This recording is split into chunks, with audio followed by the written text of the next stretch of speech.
کیا بنے گا بندے تو سوچ آخرت کی تو بہت ساری چیزیں ایسی ہیں جو ہمارے دلوں میں نہیں ہے، لیکن ان چیزوں کو کرنے سے ہم ذلیل و رسوا ہوتے ہیں گرچہ ہمیں احساس نہیں ہوتا۔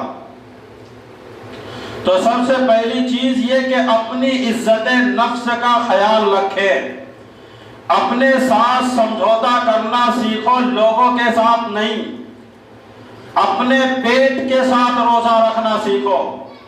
لوگوں سے ادھار مال لے کے اچھا کھانے کا کوئی فائدہ ہونے والا نہیں ہے۔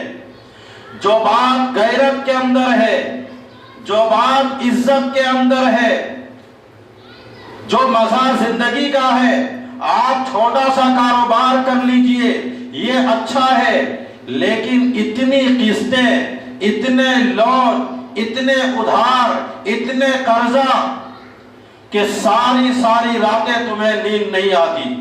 اور کیوں کر نیند آئے؟ جبکہ آپ کے سر کے اوپر قرض کا بوجھ ہو ایک پہاڑ کی طرح، اور آپ یہ سمجھتے ہیں کہ ہمیں رات کو میٹھی نیند آ جائے۔ آپ ہی بتائیے کہ اس قرض کو سر پر رکھ کر کے آپ کیسے میٹھی نیند سو سکتے ہیں؟ ان شادیوں کا کیا فائدہ جو قرض لے کر کے کی گئی ہو؟ بیٹی رخصت کرنے کے بعد بھی بستر کانٹے کی سیج بن گیا ہو۔ بیٹی رخصت ہو گئی ہے، گھر میں خوشی کا ماحول ہے، لیکن جنہوں نے قرض لیے ان کا دل اندر سے بے چین ہے، وہ پریشان ہے۔ بیٹی رخصت ہونے کے بعد بھی وہ سکون سے نہیں ہے۔ کیوں؟ ان کو معلوم ہے بیٹی کی شادی ہو چکی ہے، ہم نے جو اتنے قرض لیے، سود پر بھی لیے ہیں، لون پر بھی لیے ہیں، لوگوں سے ادھار بھی لیے ہیں، اب یہ وقتاً فوقتاً ہمارے گھر آئیں گے اور ہمیں پریشان کرنا شروع کر دیں گے۔ تو آپ بتائیے کہ شادی کے بعد بھی یہ بات سکون کی زندگی نہیں گزار پا رہا ہے، رات کو میٹھی نیند نہیں آ رہی ہے، تو آپ ہی بتائیے کون کہتا ہے کہ یہ شادی شریعت کے مطابق اچھی ہے؟ کس قانون میں لکھا ہے؟ کس دستور میں لکھا ہے؟ اور ایسے چودھری کے دروازے پہ مانگنے جا رہا ہے، اور ایسے مال والوں کے دروازے پہ قرض لینے کے لیے جا رہا ہے جو بذات خود کنجوس ہے، جو بذات خود بخیل ہے، جو خود دولت کی عبادت گزار ہے۔ تو آپ ہی بتائیے کیا یہ اپنے مال میں سے آپ کو دے دے گا؟ جس کے پڑوسی پہلے سے بھوکے سوتے ہوں، جس کے رشتہ دار پہلے سے بھوکے رہتے ہوں، تم اس سے مدرسے اور مسجد کی امید لگائے بیٹھے ہو، جو اپنے عزیز و اقارب کو پوچھنے والا نہ ہو، جو اپنے رشتہ داروں پر مال خرچ کرنے والا نہ ہو، اس پر آپ کسی چیز کی امید نہیں لگا سکتے۔ تو اس غیرت کو کوڑیوں کے بھاؤ مت گرائیے، اس عزت کو، آپ کے اندر جو غیرت ہے، ہر انسان کے اندر عزت نام کی ایک چیز ہے، ان کو کوڑیوں کے بھاؤ مت گرائیے۔ یہ جو غیرت ہے اس میں کوئی مذہب کا مسئلہ نہیں ہے، بندے کو خود سوچنا چاہیے، سمجھنا چاہیے۔ ہاں ٹھیک ہے، دل میں خیالات آتے ہیں کہ فلاں سے ادھار لے لوں، فلاں سے قرضہ لے لوں، فلاں سے کچھ پیسے لے لوں، خیال آنا بری بات نہیں ہے، لیکن اس خیال کو عملی جامہ پہنا کر کے دوسروں سے انکار کروا کے اپنی بے عزتی کروانا یہ بری بات ہے۔ اس خیال کو عملی جامہ پہنانا جس خیال کے اندر آپ کی بے عزتی ہے، جس خیال کے اندر آپ کی عزتیں برقرار نہیں ہو پا رہی ہے، جس خیالات کو اللہ بھی اچھا نہیں سمجھ رہے ہیں، اگر آپ اللہ تبارک و تعالیٰ سے مانگتے تو کیا اللہ تبارک و تعالیٰ اس کے اسباب مہیا نہ کرتے؟ لیکن آپ نے سچے دل سے اپنے رب سے مانگا ہی نہیں۔ امام صاحب کا ایک مشہور واقعہ ہے، شاگرد نے کہا کہ حضرت روزانہ دریا پار کر کے آتا ہوں، پیسے لگتے ہیں کشتی کے، تو امام صاحب نے کیا فرمایا کہ بسم اللہ پڑھا کر اور دریا پار۔ لیکن جب خود ایک دن جانا تھا تو ڈوب گئے۔ شاگرد کہتا رہا کہ حضرت آپ بسم اللہ پڑھ لیں، میں بھی آپ کے ساتھ چلوں۔ یقین نہیں تھا۔ تو آپ اپنے اندر اعتماد پیدا کیجئے، آپ اپنے اندر یقین پیدا کیجئے۔ جو بھی چیز آپ کے اندر ہے اسی چیز پر بھروسہ کر کے آپ آگے بڑھنے کی کوشش کیجئے۔ کسی کے مال و دولت پر امید لگا کر بیٹھ جانا کہ یہ ہمیں دیں گے تو ہم آگے بڑھیں گے، ایسے امیدوں پر بعض دفعہ انسان کو مصیبتیں اٹھانی پڑتی ہے۔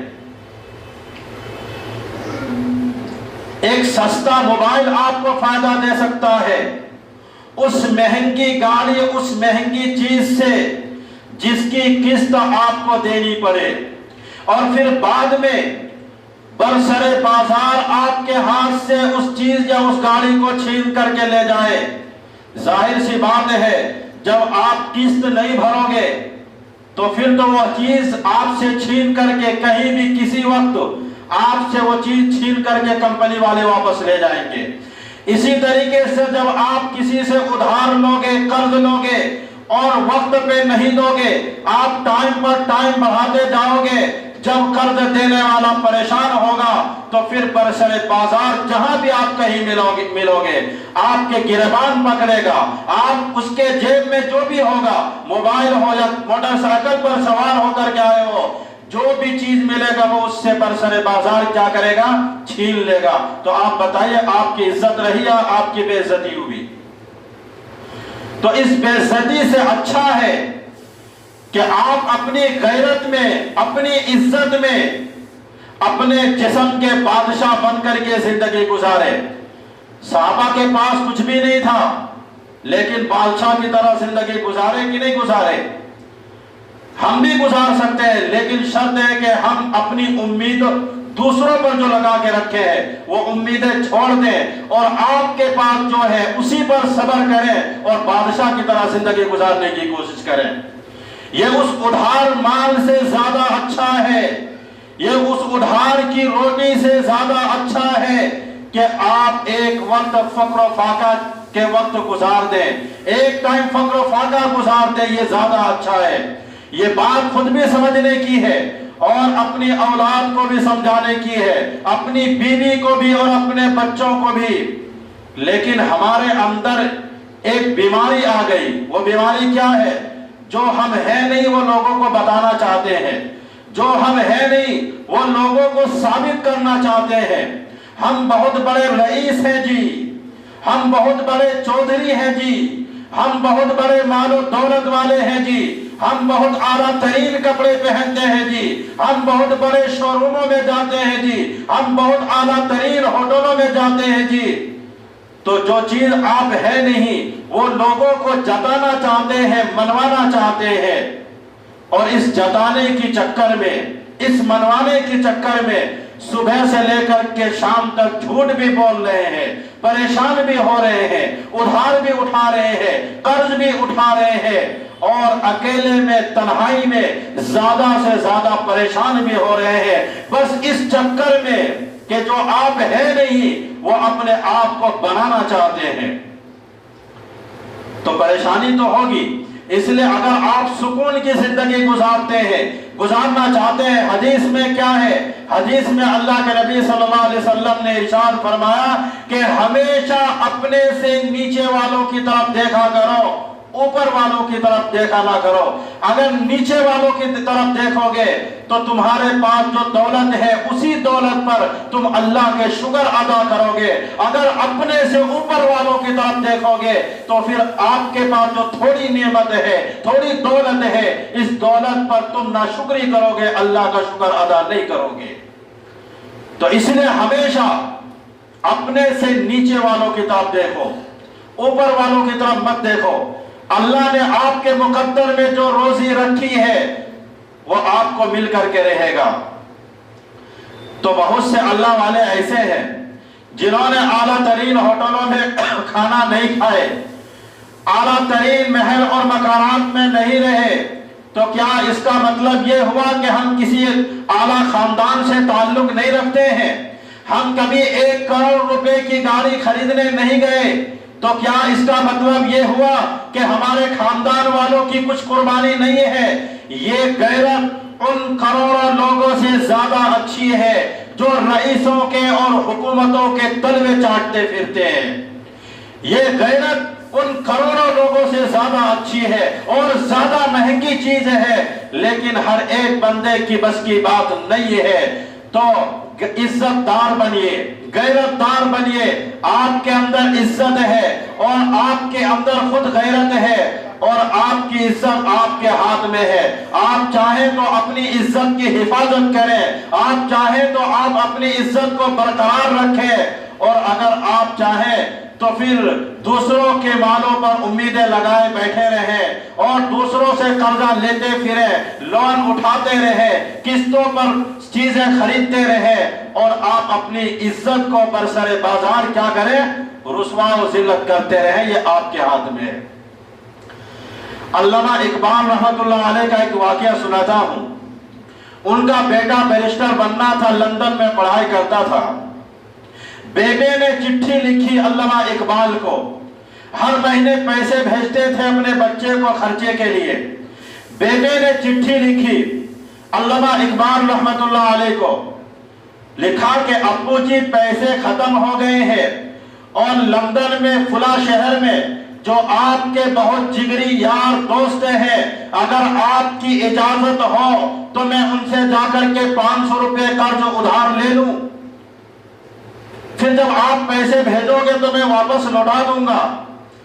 تو علامہ اقبال رحمت اللہ علیہ نے چٹھی کا جواب نہ لکھا بلکہ پوری نظم لکھ کر کے بھیج دیا۔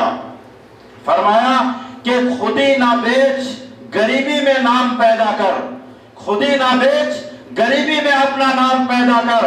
فرمایا ٹھیک ہے تم پیسے واپس کر دو گے، لیکن ساری زندگی وہ تو یہ کہے گا نا کہ علامہ اقبال کے بیٹے کو میں نے قرض دیا تھا، ساری زندگی کہے گا وہ۔ ٹھیک ہے تم واپس کر دو گے، لیکن ایک بات تو تیار ہو گئی نا، وہ کہے گا نا کہ فلاں شہر میں ہمارا قرض دار موجود ہے۔ تو یہ جو 10 دن تم آسانی پیدا کرنے کے لیے مانگ رہے ہو، وہ 10 دن تم شکر کے ساتھ کیوں نہیں گزار سکتے؟ وہ 10 دن تم صبر سے کیوں نہیں گزار سکتے؟ وہ 10 دن تم اطمینان سے کیوں نہیں گزار سکتے؟ ان 10 دنوں میں اپنے رب کو کیوں مدد کے لیے نہیں پکار سکتے؟ اگر تم پکارو گے تو اللہ تبارک و تعالیٰ اس سے بھی زیادہ بہتر راستہ عطا کر دے گا۔ لیکن ہم نے قرض کے راستے کو آسان سمجھا۔ اللہ کے سامنے رونا گڑگڑانا ہمیں نہیں آتا، لوگوں سے زیادہ امیدیں ہماری ہو گئی، اللہ سے امیدیں ٹوٹ گئی۔ جب بھی ہم پریشان ہوتے ہیں تو ہماری پہلی توجہ لوگوں کی طرف چلی جاتی ہے۔ ہونا تو یہ چاہیے تھا کہ صحابہ کرام جس طریقے سے اللہ کے سامنے روتے تھے، گڑ گڑاتے تھے، اپنی پریشانیوں کو حل کرواتے تھے، یہ صفت ہمارے اندر سے نکل گئی۔ 99% اللہ تبارک و تعالیٰ نے روزی کاروبار کے اندر رکھے ہیں، لیکن اچھے لوگ چند لوگوں کو چھوڑ کر کے اچھے لوگ سرمایہ داروں کی چمچا گریاں کرتے پھرتے ہیں۔ سرمایہ دار جو کہتا ہے اسی کے مطابق مدرسے اور مسجد کے اندر کام چل رہا ہوتا ہے۔ اللہ کے بندے جن کے دین پر تم چلنا چاہتے ہو، یہ خود اللہ کے رسول صلی اللہ علیہ وسلم کو اچھی طرح نہیں جانتے۔ اگر تم اس کی پیروی کرو گے اور اس کے پیچھے چلو گے تو تم خود بھی خسارے میں چلے جاؤ گے اور یہ بھی خسارے میں چلے جائیں گے۔ اس لیے عزت نفس کا آپ خیال رکھیں، اور عزت نفس میں سب سے پہلی بات یہ کہ آپ اپنا ہاتھ لوگوں کے سامنے نہ پھیلائیے۔ سب سے پہلی چیز کہ لوگوں سے مانگنا چھوڑ دیجئے۔ شیخ عبد القادر رائے پوری رحمت اللہ علیہ نے بڑی خوبصورت بات کہی تھی۔ انہوں نے فرمایا کہ لوگوں کے سامنے ہاتھ پھیلانا بند کر دو، لیکن جب اللہ تبارک و تعالیٰ تم تک روزی پہنچا دے تو پھر اکڑنا نہیں، پھر تکبر نہ دکھانا، پھر ہر آنے والے کے ساتھ بدتمیزی نہ کرنا، کیونکہ بعض دفعہ ایسا ہوتا ہے کہ بندہ غریب ہوتا ہے لیکن پھر اللہ تبارک و تعالیٰ اپنے فضل و کرم سے کچھ دولت ان کو نواز دیتا ہے تو دیکھنے میں آتا ہے کہ بندے کے اندر گھمنڈ اور تکبر آ جاتا ہے۔ تو شیخ عبد القادر رائے پوری رحمت اللہ علیہ نے کیا فرمایا کہ جب روزی اللہ تم تک پہنچا دے تو تکبر نہ کرنا، غرور نہ کرنا، اگرنا نہیں، ہر آنے والے کے ساتھ بدتمیزی نہ کرنا۔ اگر کبھی کوئی یار، کوئی دوست، کوئی رشتہ دار، کوئی جاننے والا، کوئی نہ جاننے والا، کوئی بندہ یہ سمجھ جائے کہ واقعتاً تم ضرورت مند ہو، پھر وہ چھپ کر کے آئے، آپ کے گلے ملے اور آپ کے جیب میں کچھ رقم ڈال کر کے چلے جائے تو فرمایا کہ پھر اس کے ساتھ بدتمیزی نہ کرنا، پھر اس کے ساتھ غصہ نہ کرنا، کیونکہ اللہ نے اس بندے کو آپ تک بھیجا ہے۔ تو کیا خود کسی کے سامنے بڑھ کر کے ہاتھ نہیں پھیلانا ہے، خود اللہ سے مانگنا ہے، اور صرف مانگنا ہی نہیں بلکہ کوشش بھی کرنی ہے۔ اور جب آپ کوشش کے لیے نکلو گے اللہ کی مدد کے ساتھ تو پھر آپ کی ایک کوشش 10 بن کر کے آپ کے پیچھے چل پڑے گی۔